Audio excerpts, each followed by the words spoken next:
Bismillahirrahmanirrahim. Assalamualaikum warahmatullahi wabarakatuh.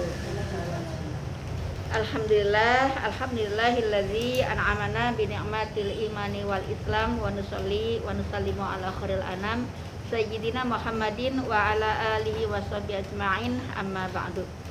Alhamdulillah, puji syukur kita panjatkan kehadirat Allah SWT yang alhamdulillah walaupun dalam kondisi hujan ya, dan memang sudah masuknya hujannya, tapi disinilah nilai Allah memberikan hujan, tapi kita tetap istiqomah berangkat ya. Itu ada satu keseriusan kita ya, tetap berangkat walaupun cuacanya kalau bahasa sekarangnya tidak bersahabat ya, karena memang sudah musim hujan ya. Jadi walaupun ini hujan, besok hujan lagi, nanti kalau nggak berangkat terus gitu ya. Tapi alhamdulillah kita tetap istiqomah ya, tetap berangkat walaupun tidak didukung dengan cuaca yang mendukung ya, artinya hujan pada saat ini. Salawat serta salam semoga senantiasa tercurah kepada Nabi kita, Nabi Muhammad Sallallahu Alaihi Wasallam beserta keluarga dan para sahabatnya. Baik, alhamdulillah pada kesempatan ini kita masih berbicara di surat Al-Baqarah ya, dan surat Al-Baqarah ini memang banyak menceritakan tentang kisahnya Nabi Musa ya, umatnya Nabi Musa ya. Di sini kita masih bicara di ayat 87 ya kalau di catatan saya, halaman 13 ya, halaman 13 ayatnya 87 surat Al-Baqarah ya. Baik, kita baca dulu. A'udzubillahi minasyaitonirrajim. Bismillahirrahmanirrahim. Walaqad ataina Musal kitaba wa qaffayna min ba'dihi birrusul. Wa ataina Isa ibn Maryam al-bayyinati wa ayyadnahu bi ruhil qudus. Afakullama ja'akum rasulun bima la tahwa anfusukum istakbartum fafariqan kadzabtum wa fariqan taqtulun ya. Kita mencoba mentadaburi ya, apa maksud ayat ini. Di sini walaqad, dan sungguh, ataina, kami telah memberikan Musa ya, yaitu Nabi Musa, kepada Nabi Musa berupa apa? Alkitab, yaitu kitab Taurat kepada Musa ya. Jadi Allah memberikan kitab Taurat kepada Nabi Musa, wa qaffayna min ba'dihi birrusul ya, dan kami susulkan dari setelahnya dengan rasul-rasul. Nah, kita akan bertadaburi di sini. Jadi ini adalah bahwa Allah menurunkan Nabi Musa ya kepada Bani Israel ya, yang disertai dengan diturunkan kitab Taurat ya, dan kami turunkan dari ba'dihi ya, setelahnya birusul ya. Jadi Bani Israel itu setelah Nabi Musa wafat ya, terus umatnya berkembang terus gitu kan, dan pada saat itu Allah menurunkan rasul-rasul ini kan, mimba'i birusul, dan kami susulkan ya. Artinya setelah Nabi Musa wafat, terus umatnya terus berkembang, terus Allah berikan ya, susulkan rasul-rasul. Jadi rasul-rasul dari yang diberikan atau diturunkan oleh Allah untuk Bani Israel itu banyak, bahkan ribuan gitu ya. Dan rasul yang terakhir, maksudnya nabi terakhir di kalangan Bani Israel itu adalah setelah Nabi Musa. Di sini kita lihat, wa ataina, dan kami telah berikan Isa ya, Isa bin Maryam, kepada Isa putra Maryam. Nah, jadi setelah Nabi Musa wafat, umatnya terus berkembang, Allah susulkan rasul-rasul ya. Jadi nabi dan rasul Allah utus setelah Nabi Musa wafat ya, kan umatnya terus berkembang tuh ya. Nabi Musa wafat, umatnya terus berkembang dari kalangan Bani Israel.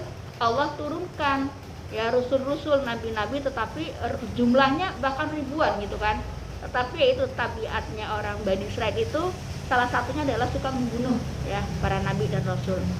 Dan di sini Allah katakan wa ataina Isa ibn Maryam, dan kami telah berikan kepada Isa putra Maryam. Jadi nabi terakhir dari kalangan Bani Israel adalah Nabi Isa ya, setelah Nabi Musa terus disusulkan nabi-nabi ya yang jumlahnya banyak gitu kan. Nah, terus sampailah ke Nabi Isa. Jadi Nabi Isa itu adalah nabi terakhir dari kalangan Bani Israel ya. Al-Bayyinat ya, dengan bukti-bukti kebenaran. Nah, jadi Allah menurunkan Nabi Isa ya sebagai nabi terakhirnya Bani Israel itu dengan disertai dengan bukti-bukti kebenaran. Nah, dalam hal ini para mufassir menafsirkan bahwa yang disebut dengan bukti kebenaran itu adalah kitab Injil ya. Jadi Allah setelah susulkan beberapa rasul dan nabi rasul sampai akhirnya ke Nabi Isa, dan situlah Allah memberikan Isa itu dengan bukti-bukti kebenaran, yaitu kitab Injil. Wa ayyadnahu, serta kami perkuat dia biruhil kudus, dengan Ruhul Kudus. Jadi maksud Ruhul Kudus di sini adalah malah malaikat ya. Jadi malaikat menemani perjalanan ya dakwah Nabi Isa ya, memberikan kitab ya, kitab Injil perantara Biruhul Kudus, itu perantara malaikat Jibril ya. Dan di sini kita ketahui bahwa Nabi Musa sebagaimana nabi-nabi sebelumnya Allah berikan mukjizat ya. Di sana salah satunya Nabi Musa itu mampu menghidupkan orang yang mati ya, tentunya karena Allah, dan juga meniupkan ruh ya pada patung yang berbentuk burung, juga bisa menyembuhkan sakit kolera gitu kan. Nah, jadi inilah perjalanannya seperti itu ya. Bani Israel itu ini bukti rasa kasih sayangnya Allah pada Bani Israel, selalu diberikan rasul gitu agar hidupnya tuh selamat, terarah, diberikan rasul, diberikan kitab. Tapi ya begitu ya, sampai datangnya Nabi Isa mereka masih mengingkari ya. Kita lihat di sini. Apapun lama, mengapa setiap ja'akum ya. Jadi apapun lama ja'akum rasulun bima la tahwa anfusukum. Mengapa setiap rasul yang datang kepadamu membawa sesuatu pelajaran yang tidak diinginkan oleh kamu ya, anfusukum mustakbartum, kamu menyombongkan diri ya. Jadi setiap rasul yang datang kepadamu ya membawa sesuatu pelajaran yang tidak diinginkan, artinya pelajaran ini bertentangan dengan hawa nafsu mereka gitu ya. Kitab Injil atau kitab Taurat kan sesuai dengan arahan Allah gitu kan, tapi mereka bertentangan dengan hawa nafsu mereka gitu ya. Hawa nafsu mereka bertentangan dengan kitab yang Allah turunkan ya, akhirnya mereka menentang ya. Kamu menyombongkan diri, oleh kamu menyombongkan diri ya. Jadi adanya rasul dan kitab kita yang dibawanya itu ya, karena tidak sesuai dengan hawa nafsu mereka, maka mereka menyombongkan diri ya. Anfusukum mustakbartum ya. Mereka, maka kamu menyombongkan diri. Fafariqum kadzabtum, lalu sebagian kamu mendustakan, wa fariqum taqtulun, dan sebagian kamu bunuh ya. Jadi ini ya kita temui ya, dari sebelum ini juga kita telah bahas ya, bahwasanya memang salah satu tabiat orang Bani Israel itu tadi suka membunuh para nabi tanpa alasan yang hak ya. Jadi sebagian kamu dustakan dan sebagian kamu bunuh gitu ya.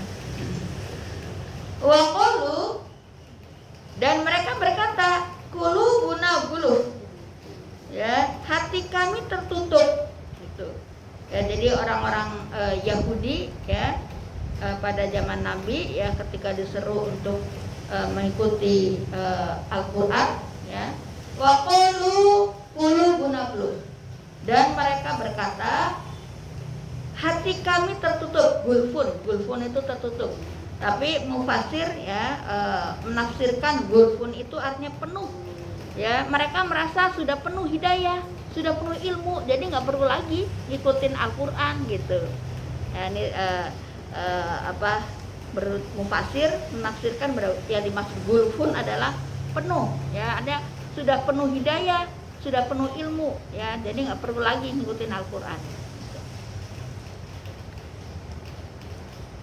Bal la'anahumullah. Tidak, Allah telah melaknat mereka itu. Nah, ini langsung disangka oleh Allah. Ya, bal la'anahumullah bikufrihim. Ya, jadi tidak, Allah telah melaknat mereka karena keingkaran mereka. Faqalilam ma yu'minun. Tetapi sedikit sekali mereka beriman, ya. Jadi mereka berdalih, ya saya sudah cukup ya, saya sudah penuh ilmu ya, sudah paham ilmu, sudah dapat hidayah gitu. Jadi nggak perlu lagi ya mengikuti Al-Qur'an gitu. Ya, tapi Allah langsung bantah ya, tidak, bala'anahumullah. Tidak, Allah telah melaknat mereka itu. Ya, bikufrihim, karena keingkaran mereka, ingkar terhadap Al-Qur'an. Mereka diajak mengikuti Al-Qur'an sebagai kitab terakhir yang diturunkan oleh Allah lewat Nabi Muhammad. Mereka ingkari dengan dalil mereka sudah cukup ya dengan hidayah, sudah cukup ilmu tanpa harus mengikuti kitab yang terakhir itu. Tapi langsung dibantu oleh Allah. Faqalilam ma yu'minun. Ya. Tetapi sedikit sekali mereka beriman. Ini ditafsirkan sedikit sekali itu bisa jadi sedikit secara kuantitas. Ya, jadi dari pengikut Nabi Musa ya, sekian orang yang beriman sedikit. Nah, qalilan ya. Faqalilam ma yu'minun. Tetapi sedikit sekali mereka beriman. Secara kuantitas jumlahnya memang sedikit, tapi bisa jadi secara kualitas ya. Jadi imannya sedikit sekali gitu. Ya, imannya ya kalau digoda dengan dunia sedikit bisa oleng gitu ya. Lemah gitu imannya. Yaitu ayat 88. Kita lanjut ke ayat 89. Walamma ja'ahum. Dan setelah sampai kepada mereka kitabum min indillah, kitab Al-Qur'an dari Allah. Ya, jadi ini menceritakan tentang Bani Israel pada masa Rasulullah di Madinah. Ya. Musaddiqul lima, yang membenarkan ma'ahum, apa yang ada pada mereka ya. Jadi Al-Qur'an ini adalah kitab yang membenarkan kitab-kitab sebelumnya ya, yang diturunkan kepada mereka sebelumnya. Ya, di Nabi Musa berarti dengan Tauratnya, Nabi Isa dengan Injilnya. Ya, jadi kitab Al-Qur'an itu menyempurnakan, ya, membenarkan apa yang ada pada mereka. Apa yang ada pada mereka yang hidup pada zaman Nabi Musa berarti dengan Tauratnya, yang hidup pada zaman Nabi Isa berarti Injilnya.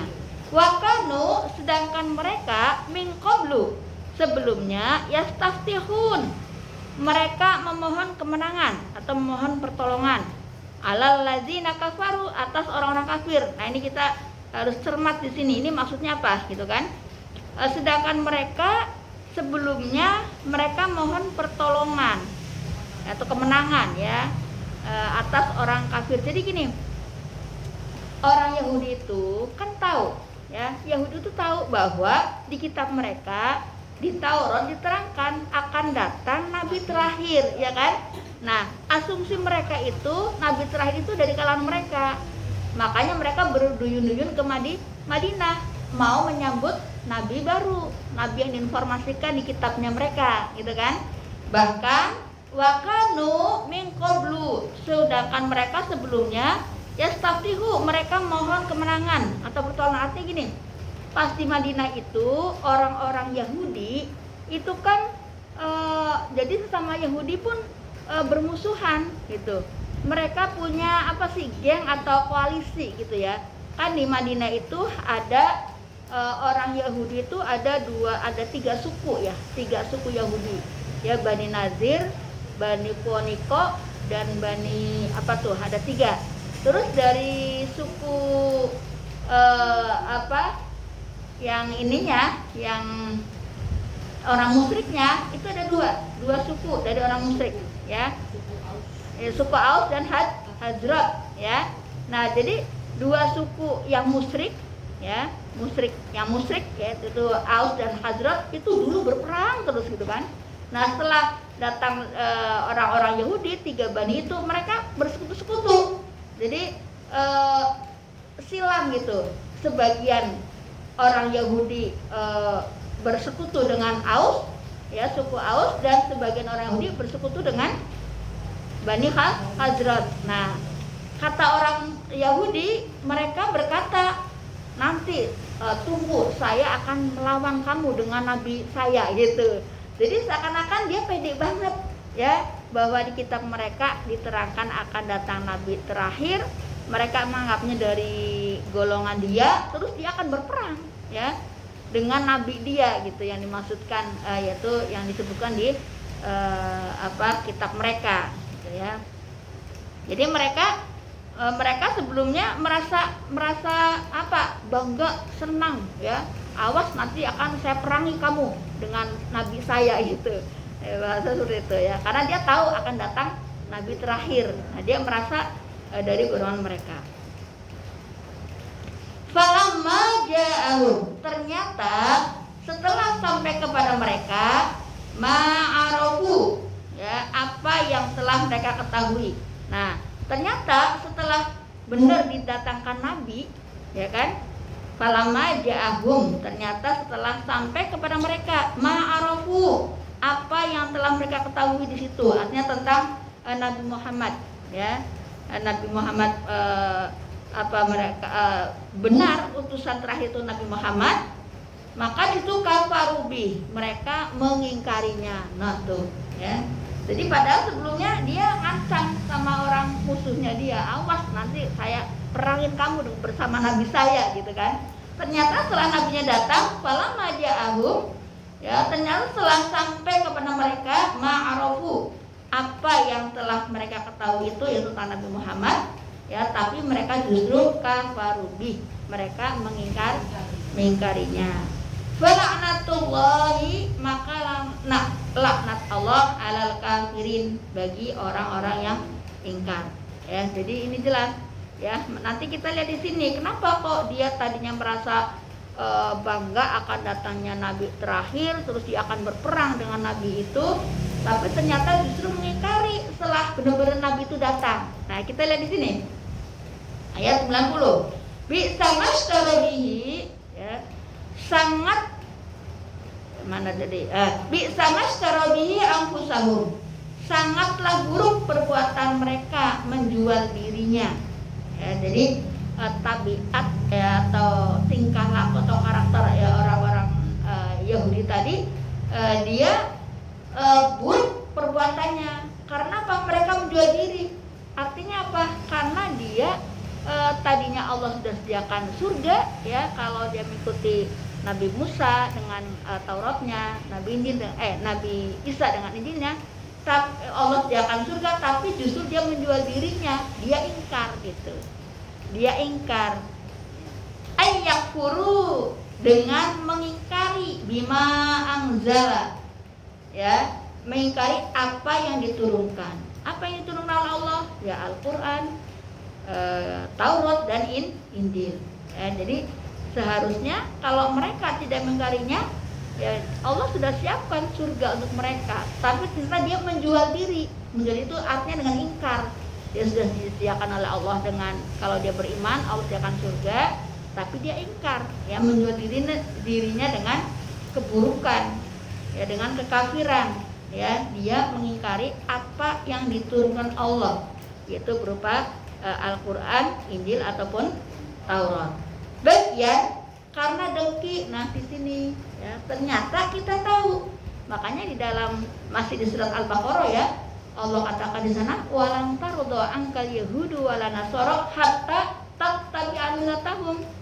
Selamanya orang Yahudi Nasrani itu benci sama kita. Ya. Jadi itu yang bukan provokator ya, tapi itu Allah yang ini. Makanya sebaik-baik apapun ya orang Yahudi ataupun Nasrani, yaitu intinya dalam hati sebenarnya seperti itu isinya gitu. Tapi kan ada kafir yang memang harus diperangi, ada kafir yang memang kalau dia nggak memerangi ya damai di antara kita. Banyak kita juga ya di lingkungan kita masih ada orang non Muslim, tapi kalau dia damai ya nggak apa-apa. Tapi kalau jelas-jelas kayak di di Palestina, yaitu ya memang harus diperangi gitu ya. Jadi ternyata mereka dengki. Kenapa dengki? Karena mereka tadinya mengira bahwa nabi yang terakhir itu datang dari golongan mereka. Ya, ternyata kok dari kaum Quraisy, yaitu orang Arab gitu. Ayyunazzilallah, bahwa Allah menurunkan min fadlihi, karunia-Nya berupa kenabian, ala mayyasha, kepada siapa yang dia kehendaki, min ibadih, di antara hamba-hambanya. Ya, jadi ya terserah Allah saja, ya kan? Bahwa Allah menurunkan kenabian itu, ya karunia berupa kenabian itu, ya kepada siapa yang Allah kehendaki, gitu. Allah nggak mau diatur-atur, masa Allah mau diatur-atur? Udah, nabinya diturunkan dari suku saya, dari Bani Israel. Ya terserah Allah saja ya. Jadi mereka merasa dengki, ya ngiri, dengki karena nabi yang mereka harapkan datang, nabi terakhir adalah golongan mereka. Ternyata di sini Allah menurunkan karunia-Nya berupa kenabian kepada siapa yang dia kehendaki. Yang Allah kehendaki di sini adalah di antara hamba-hambanya, ya kan? Yaitu Nabi Muhammad dari suku Quraisy. Ya, jadi terserah Allah mau ngambil nabi dari mana, gitu kan? Tapi orang Yahudi merasa dengki karena merasa dari golongannya ternyata tidak bahwa nabi terakhir itu bukan dari golongannya. Faba'u, karena itulah mereka menanggung di ghadabin, kemurkaan ala ghadab, demi kemurkaan. Nah, ini double kemurkaan dari Allah ini ya. Orang-orang Bani Israel menanggung double kemurkaan ya. Kemurkaan pertama ditafsirkan di sini ya, bi ghadabin, pertama itu murka Allah terhadap Bani Israel ya, orang Yahudi yang menyembah patung ya, menyembah patung ya, patung sapi ya, ketika ditinggal oleh Nabi Musa. Nah, terus yang al-ghadab kedua itu adalah keingkaran, karena keingkaran mereka terhadap Al-Qur'an. Nah, tafsiran yang kedua bahwa ghadab yang pertama, kemurkaan pertama adalah mereka mengingkari Injil ya, dan ghadab yang kedua adalah orang-orang Bani Israel yang di zaman Nabi Isa mengingkari Al-Qur'an. Walil kafirina azabun muhin, dan kepada orang-orang kafir ditimpakan azab muhin ya, yang menghinakan. Apa arti menghinakan? Muhin ini artinya dihinakan dengan keberadaan mereka disiksa di neraka secara kekal ya. Jadi yang kekal di neraka itu adalah orang-orang kafir, orang-orang musyrik gitu. Tapi kalau menurut akidah Ahli Sunnah wal Jamaah, orang sekalipun orang Islam tapi tidak sholat ya tetap ya di neraka, tetapi sifatnya tidak kekal. Itu menurut akidah Ahli Sunnah wal Jamaah. Jadi walaupun dibersihkan dulu ya, tapi kita nggak mau juga ya, naudzubillah gitu kan. Walaupun dia muslim, nggak sholat, nggak ini, tapi dia muslim, ada nilai syahadat di sana, maka tetap nanti akan masuk surga, tetapi setelah sekian miliar tahun di suci. Naudzubillah min dzalik. Ya, yang terakhir di ayat 91. Wa idza qila lahum. Dan apabila dikatakan kepada mereka, jadi kadang kalau kita ngikutin mentadaburi terutama surat Al-Baqarah, kadang kesel gitu sama orang Bani Israil gitu ya. Ya, Masya Allah ngeyelnya kok banget gitu ya. Wa idza qila lahum, dan apabila dikatakan kepada mereka, yaitu orang-orang Yahudi di zaman Nabi Muhammad yang di Madinah. Wa idza qila lahum, dan apabila dikatakan kepada mereka, aminu, berimanlah, bima anzalallah, kepada apa yang diturunkan Al-Qur'an, yang diturunkan Allah itu Al-Qur'an. Qalu, mereka menjawab, nu'minu bima, kami beriman kepada apa yang unzila alaina, diturunkan kepada mereka. Nah, jadi kalau tanya beriman kepada Al-Qur'an, iya saya juga beriman gitu. Jadi kira-kira kalau ada orang ngeyel begitu kita gerget juga gitu. Ya, jadi katakan beriman kepada Al-Quran. Mereka yang menjawab, ya saya juga beriman ya kepada apa yang telah kepada kami ya.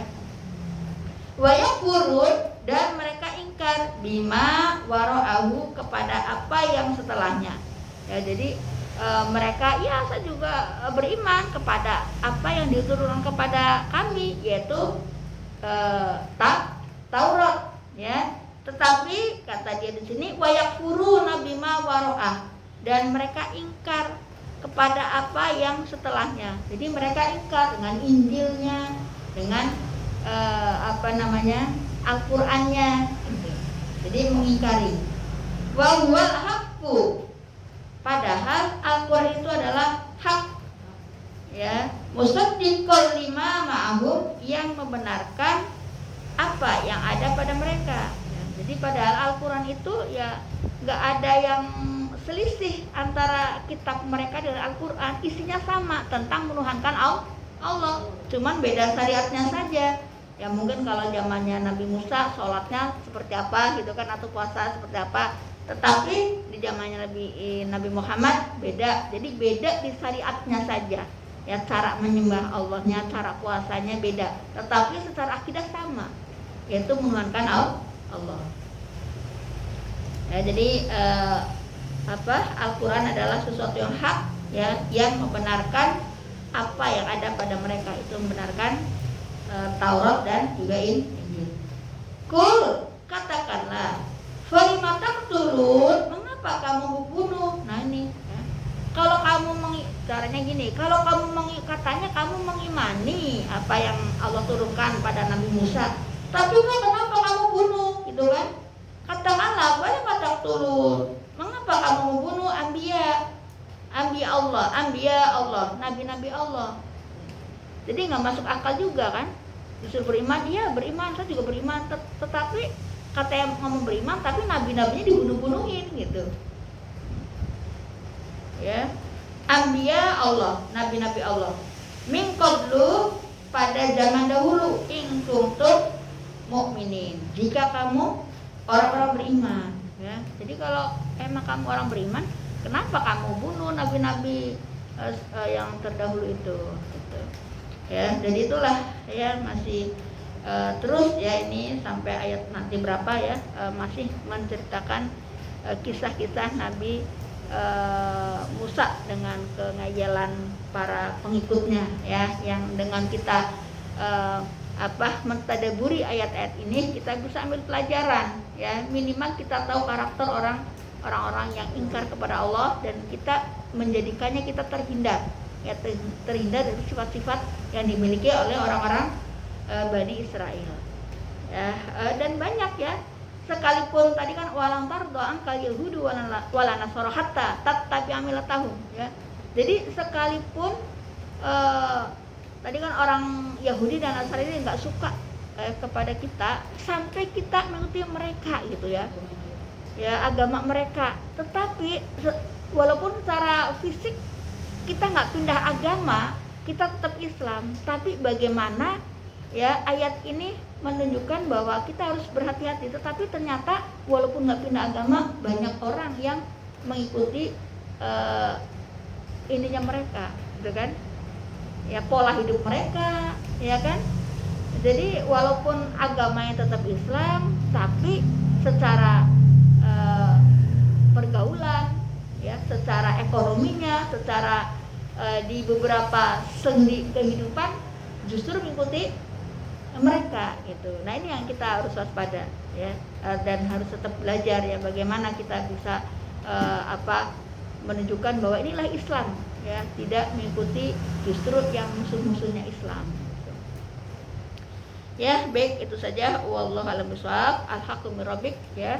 Mudah-mudahan kita bisa mengambil hikmah dan pelajaran dari kisah-kisah dari umatnya Nabi Musa, ya. Mudah-mudahan kita bukan termasuk orang-orang yang mewarisi, ya, sikap-sikap mereka, ya. Baik, nanti bisa dilanjut dengan tanya jawab. Assalamualaikum warahmatullahi wabarakatuh.